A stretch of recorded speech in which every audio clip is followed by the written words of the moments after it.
Hi, this is Easy Pro 3 channel. In today's video, I will show you how to change Messenger group chat profile photo.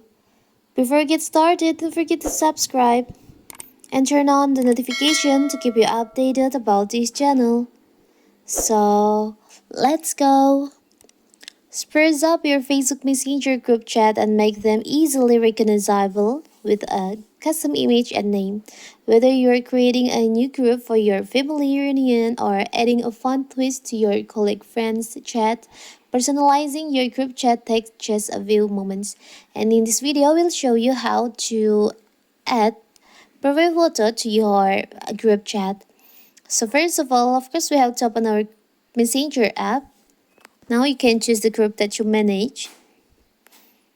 You can change your group chat photo by tap on the up right corner the group info in here.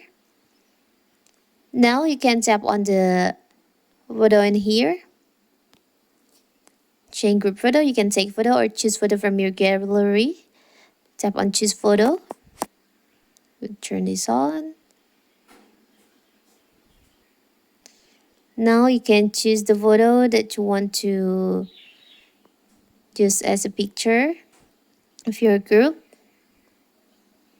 I will choose this one for the example.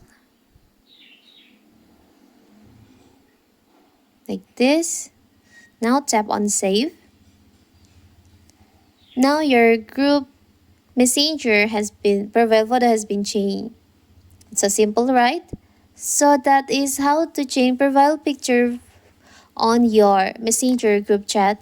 Don't forget to like and subscribe and turn on the notification to keep you updated about this channel. Thank you and see you.